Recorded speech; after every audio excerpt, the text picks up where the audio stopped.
जय हिंद स्टूडेंट। तो आज हम स्टार्ट करने वाले हैं क्लास 7 का chapter number 2 the triangle and its properties. तो the triangle and its properties में हमें सबसे पहले पढ़ना जो है वो है मीडियंस ऑफ ए ट्रायंगल। तो सबसे पहले ये टॉपिक स्टार्ट करने से पहले हमें ये जानना पड़ेगा कि ट्रायंगल एक्चुअली होता क्या है।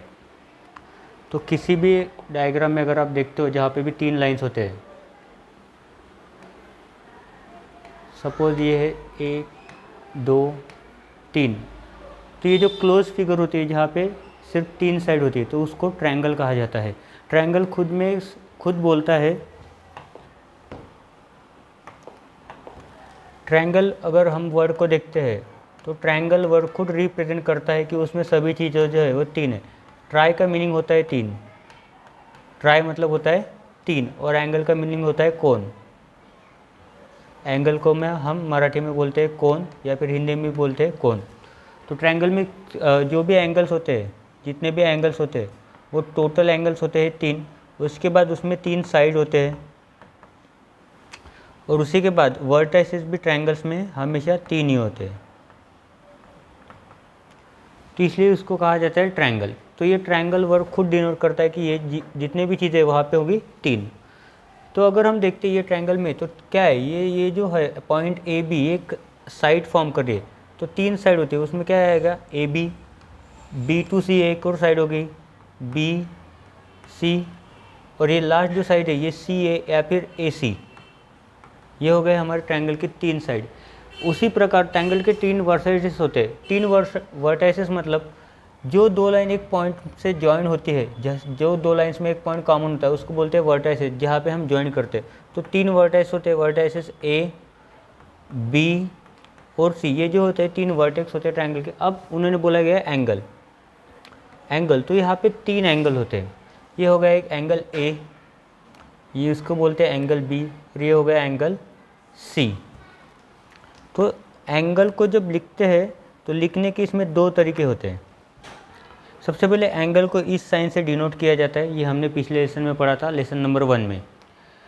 अगर एंगल को लिखना है तो कैसे लिख सकते हैं, हम डायरेक्टली लिख सकते हैं एंगल ए, उसके बाद डायरेक्टली हम लिखेंगे एंगल बी और एंगल सी। बट एक और तरीका होता है जिसमें स्टूडेंट ज़्यादातर कंफ्यूज होते हैं। अगर हमें ये दिया तो हम डायरेक्टली लिख सकते हैं एंगल ए बी सी, पर अगर कोई दूसरी फिगर है जिसमें ज़्यादातर साइड हो या फिर वो लीनियर पेयर एंगल हो तो हमें लिखना वो थोड़ा सा मुश्किल हो जाता है। तो कैसे लिख सकते हैं, ये जो एंगल ए है ये 2 रेज के बीच में फॉर्म हो रहा है, ये 2 साइड के बीच में, तो हमेशा जो एंगल का वाला जो अल्फ़ाबेट होता है तो वो हमेशा बीच में आना। तो कैसे लिखेंगे इसको, बी ए सी, क्योंकि ये 2 रेज के बीच में फॉर्म हो रहा है। तो यही एंगल को हम लिख सकते हैं एंगल बी ए सी, या फिर इसको उल्टा भी लिख सकते हैं सी ए बी। सिमिलरली दूसरा जो एंगल है बी, तो किस लाइन को मिलकर फॉर्म हो रहा है, बी ए बी और बी सी, तो क्या लिख सकते हैं एंगल ए बी सी, और इसी को लिख सकते हैं हम सी बी ए, इसी का उल्टा कर दो सी बी ए, एंगल सी बी ए, और लास्ट जो बचा सी, तो हम उसको लिख सकते हैं एंगल सी ए सी बी या फिर B C A, angle A C B और एंगल बी उल्टा चालू कर दो बी सी ए।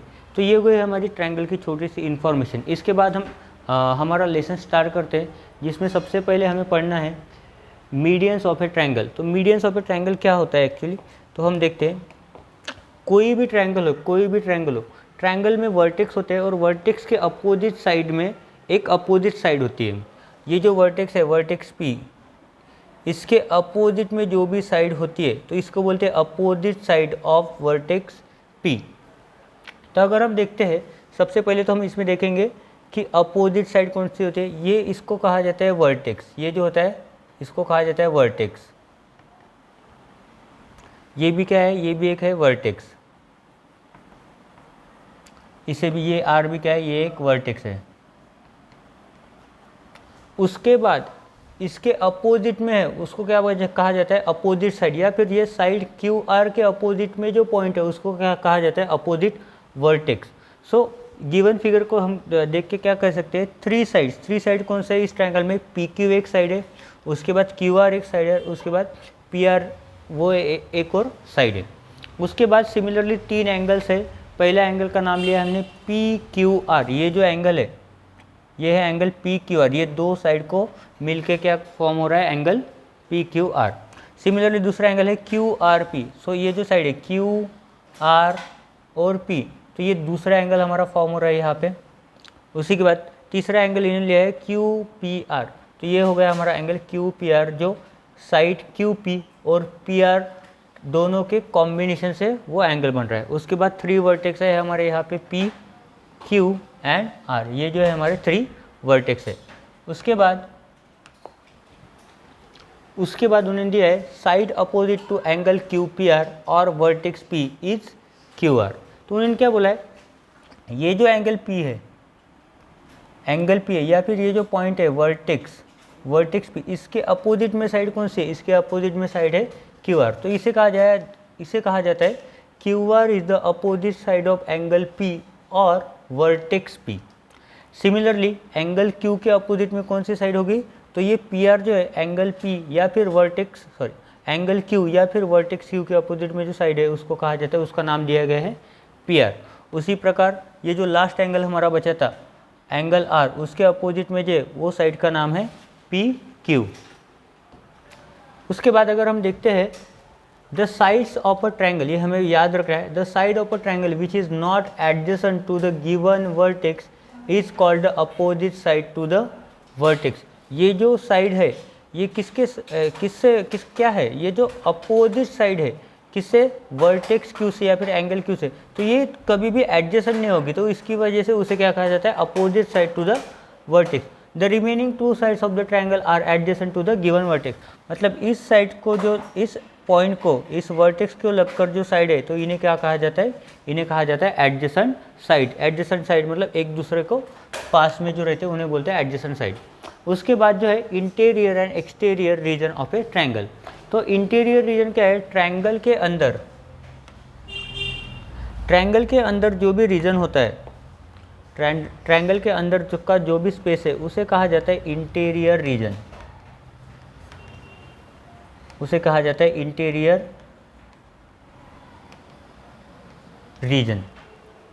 तो ये जो है ट्रायंगल के अंदर जो रेड लाइन से मैंने डिनोट किया, क्रॉस किया है, तो ये है interior region of a triangle. Similarly exterior region का जो घर के बाहर वाला जो साइड होता है, जिसे हम आंगन कहते हैं हिंदी में, तो उसे कहा जाता है exterior region of the house. तो ये क्या है, तो यहाँ पे मैंने डेफिनेशन दी इंटीरियर की एंड एक्सटीरियर की। तो ये जो है the interior of a triangle is a set of all the points which lie inside the boundary of a triangle. Points P Q and R lie in the interior part of triangle A B C. तो ये जो triangle A B सी है, तो इसके अंदर वाले point क्या है, P Q and are.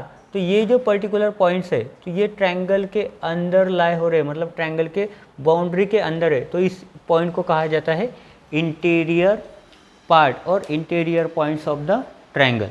Similarly exterior में क्या बोला है उन्होंने, the exterior of a triangle is a set of all the points which lie outside the boundary of a triangle. Point V and U lies in the exterior part of triangle A B C. तो similarly ये जो triangle A B सी है, इसके बाहर, boundary के बाहर जो points है, ये जो पॉइंट है यू, ये पॉइंट है वी, तो इन दोनों पॉइंट क्या कर रहे हैं, वो बाउंड्री के बाहर है, तो इन पॉइंट्स को कहा जाता है एक्सटीरियर पॉइंट्स। वो क्योंकि वो एक्सटीरियर रीजन में है, बाउंड्री के वो बाहर है, तो इन्हें कहा जाता है एक्सटीरियर पॉइंट्स। या फिर ये जो पूरा रीजन होते हैं बाउंड्री के बाहर का, इसको कहा जाता है exterior region of a triangle. उसके बाद देखते हैं हम, उसके बाद हमें पढ़ना है मीडियन। तो मीडियन एक्चुअली होता क्या है, तो मीडियन ट्रायंगल के अंदर फॉर्म होने वाली एक वो साइड है जो दूसरी साइड जो होती है, जो जिस वर्टेक्स से भी हम मीडियन ड्रॉ करते हैं, तो वो दूसरी अपोजिट जो साइड होती है उसको 2 इक्वल पार्ट्स में डिवाइड करती है। तो देखते हैं median, the line segment joining the mid point of a side of a triangle to its opposite vertex is called a median of the triangle. तो अभी हम अगर देखते हैं, तो ये जो पॉइंट x है, ये पॉइंट x से एक लाइन ड्रॉ कर दी गई है जो उसके अपोजिट साइड के ऊपर ज्वाइन कर रही है। तो ये जो पॉइंट P है, ये पॉइंट P क्या कर रहा है, ये पॉइंट P पूरी YZ लाइन को 2 इक्वल पार्ट्स में डिवाइड कर रही है। मतलब अगर ये टोटल लाइन का लेंथ अगर 10 सेंटीमीटर है, इस मीन्स ये वाई पी का जो डिस्टेंस है वो होगा 5 सेंटीमीटर एंड ये पी जेड का से डिस्टेंस है वो होगा 5 सेंटीमीटर। मतलब ये जो लाइन है ये इक्वली डिवाइड कर दी है इस मीडियन ने, तो इस लाइन को कहा जाता है मीडियन, जो स्पेशली सिर्फ ट्रायंगल में होती है। मीडियन ट्रायंगल को छोड़ के ज़्यादातर फिगर्स में नहीं देखी जाती। उसके बाद आता है सेंट्रॉइड। अब सेंट्रॉइड किसे कहते हैं? तो सेंट्रॉइड जो है किसी ट्रायंगल में ज़्यादातर 3 ही मीडियंस होते हैं, 3 से ज़्यादा ट्रायंगल में मीडियन नहीं होते, क्योंकि इसका रीज़न ये है कि यहाँ पर सिर्फ 3 वर्टेक्स होते हैं और 3 साइड्स होते हैं। तो देखते हैं सेंट्रॉइड क्या होता है। The 3 medians of a triangle intersect at a single point inside the triangle and this point is called the centroid of the triangle. अब इन्होंने क्या बोला है, इन्होंने जो बोला है सेंट्रॉइड के बारे में, तो क्या बोला है, ये जो मीडियंस है, तीनों वर्टेक्स से जो मीडियंस हम ड्रॉ करते हैं, वो तीनों मीडियंस जिस पॉइंट पे मिलते हैं, सर्कल के जिस पॉइंट में मिलते हैं, ट्रायंगल के जिस पॉइंट में मिलते हैं, एक पॉइंट से क्रॉस होते हैं, उस पॉइंट को कहा जाता है सेंट्रॉइड। तो वो ये जो सेंट्रॉइड है वो पूरे ट्रायंगल का सेंटर होता है। ये जो पॉइंट है सेंट्रॉइड, वो पूरे ट्रायंगल का सेंटर होता है। ओके, उसके बाद लिखा गया है remember a median of a triangle is a line segment joining the vertex of the triangle to the mid point of the opposite side. तो उन्होंने क्या बोला है, ये जो मीडियन होता है ये अपोजिट साइड में मिड पॉइंट को जॉइंट होता है। उसके बाद है हमारा प्रैक्टिस जोन 1। तो प्रैक्टिस जोन 1 हमें नेक्स्ट वीडियो में पढ़ना है। Okay, thank you.